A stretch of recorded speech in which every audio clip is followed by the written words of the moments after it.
Setting up your meeting, directing to YouTube. I know it's always the beginning minutes.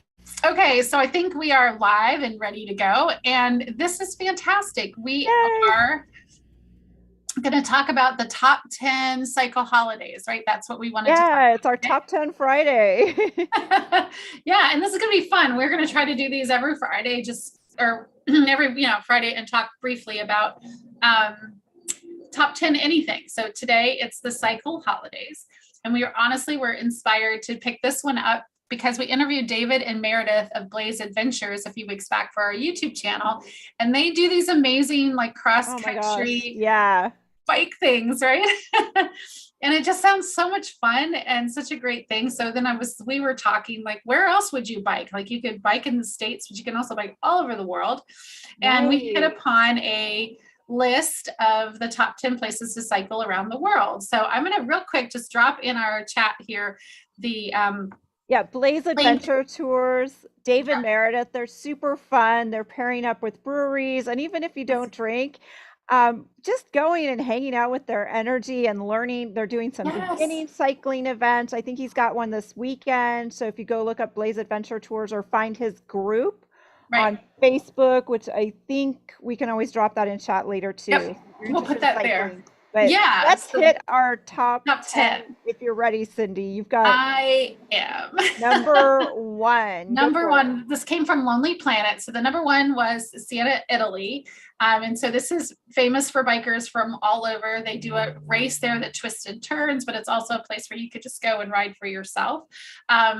It's something you could do leisurely. Again, you can only imagine like just leisurely riding through Italy somewhere. I'm all in 100%. Or if you're a racer, there's options to do as well. But I think riding leisurely and having a glass of wine in between in Italy is my deal. That's my thing. What's number two, April? Let's go quick. Number two is Vancouver, and Vancouver's North Shore is legendary to ride your mountain bikes. I love being able to ride by water or city views. I mean, that was one of my favorite things in California, but Vancouver sounds fabulous. They've got a short drive from the city, even you can do a twisty, turny, longer ride through red cedars and bridges, and they call them teeter totters. So there's something for, again, for all skill levels in Vancouver. So if you go to Vancouver, go do it. Yeah. Teeter totters. That actually sounds fun. Yeah. So number three one is Yorkshire, England. And this has been known for like its climbs and mostly because you're going to get those views, right? When you climb the hill, you get to Yeah. the top and there's that amazing mystical view that you get to see. And again, in England, you're going from village to village, countryside. What a beautiful way to vacation. And this time, instead of going, wine, you can do scones and tea because you're in the right place. I think there's lots of opportunities also to make it a more low key so you don't have to climb necessarily if you're wanting to just ride as a leisurely pace. But this sounds like a beautiful place to ride. And most of these places that they've selected are places that are bike friendly. So you're going to see more bikers and the roads are going to be safer for bikers as well. What's number four, April? Number four is Stavanger, Norway. So Norway's just known for its rocky, windswept mountains, waterfalls, forests, and fjords. And Norwegians are super friendly. So Stavanger is a mid-sized city. It's on the southwest coast. It's a great place to start your Norwegian cycling holiday adventure.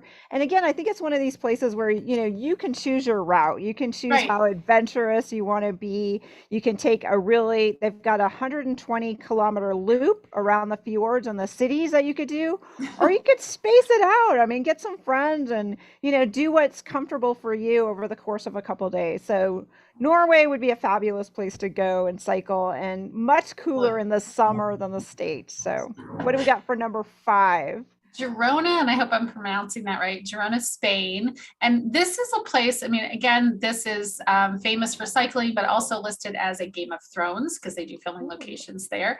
But when I was looking at this, it looks like it's a place where you could just rent a bike as part of your hotel or Airbnb stay and just tool around the medieval like looking villages and maybe go on a little day trip out into the country a little bit. You didn't have to do a big ride. And I think that's going to be the case with some of the others we talk about here too, that there are folks like David and Meredith who want to do, Yeah. a multi-day journey from one place to the other on their bike, which is also fantastic, or across the countryside somewhere in Europe. Wonderful thing to do. But if that's not your cup of tea, you can also go to a place like this in Girona, Spain, and just get a bike as part of your stay there, or for a couple of days, rent a bike and just tool around the city and along those little cobblestone places. It might be a ton of fun and a leisurely way to see the place and see the village that you're in. What's number 6? Number 6, exactly what you said, just kind of Yeah. segues into Amsterdam, in the Netherlands. If you've ever been to Amsterdam, there are more bicycles than cars than anything. I mean, I practically got ran over. My dad did a couple times just walking through Amsterdam. So again, a lot of the places you stay have bikes right there to use, and Yes. it's a great way to get around the city, go see the museums, or just ride along the canals, or just to go get something to eat. Everyone's got a bicycle, or they take it to the train station and then take the train to the next town. But you could also um, go out and tour around the area. If you go in springtime, you would see all those fabulous blooming tulips. Springtime Yes. is tulips. So again, it's really what you're willing to do. Little bit of biking or lots of biking. So Or lots of Amsterdam. Vikings. Yep. What's number 7? Number 7 is Athens. I'm sorry, Athens in the US, which is Athens, Georgia, right? And it's a college town with bike paths. And so I'm sure they picked this because, again, bike friendly, bike safe, right? So that's what you're going to find here. Probably lots of places where you can go out and explore across the countryside. And, you can Google that and find some routes that will allow you to take maybe a multi-day trip from Athens, Georgia. Actually, David and Meredith would be perfect to ask where to go. And if you wanted to do something a little more than just an afternoon or a day trip. But this sounds amazing. Again, I know a couple of times when I've been on vacation, I don't want to rent a car. I don't really want to walk all the way all the time. And it's nice to know that the city or the location would allow me to kind of tool around, go get lunch, go to the beach, do whatever it is I want to do, all on my bike. So again, I'm sure that's why Athens, Georgia was listed here by Lonely Planet as number 7, as it is bike friendly and encourages bike riding. So what's number 8? Number 8 is Cape Breton, Canada. And I'm not familiar with this place myself, but they describe Cape Breton as an island off Canada's Atlantic coast.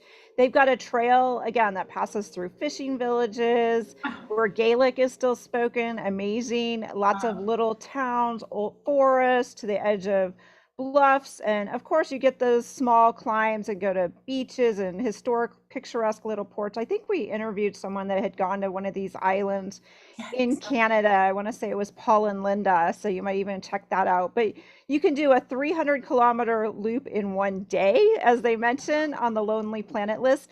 Or again, like we've been talking about, stretch it out over a few days and, find some places to stay. And then you have that bike to do a leisurely ride and go park by the beach and picnic. And it all sounds amazing. So what's number 9, Cindy? Number 9 is Boulder, Colorado. And, I am just envisioning biking in Boulder, Colorado, both because I know that community, the city itself is going to be bike friendly. So you're going to find bike lanes and be able to go from, restaurant to brewery to those kinds of things. But also that community in Colorado is very outdoorsy. So lots of trails, lots of opportunity to get your bike out and see the countryside and see the mountains and see the forest. And I think this would be great, an easy place. They're mentioning here, there's a Walter Ranch loop with views of the mountains. So I can't imagine a better place here in the States to go mountain biking or biking in general than Boulder, Colorado. So what's our last one? The last one is Chihuahua, Mexico. And if you want to experience the real Wild West, they're saying go to Chihuahua, Mexico. There's cowboys on horseback, outnumber even the bike riders. So I didn't know that. It's a very rugged, mountainous area. They say it's spectacular for cycling. There are long climbs to well over 2,000 meters. Wow, before plunging down switchbacks and back into forest. I would have never have imagined that. Copper Canyon, I have heard about. It's a fabulous place. They have a popular train ride there, but What an amazing place, Chihuahua, Mexico. If you're a really diehard cyclist, this is one I think you would have to train a little bit for just by the description. But Right, again, hit up David and Meredith. They may be able to help you plan that out, or no other bikers in their community of people.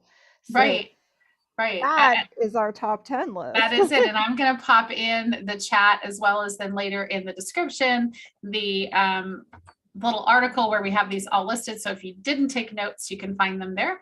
And you can just read along all the places that you could possibly go. It sounds amazing. I'm super excited about hearing more about David and Meredith's trips, and I hope you guys check it out. So thanks, guys. Thanks. Have a great Friday.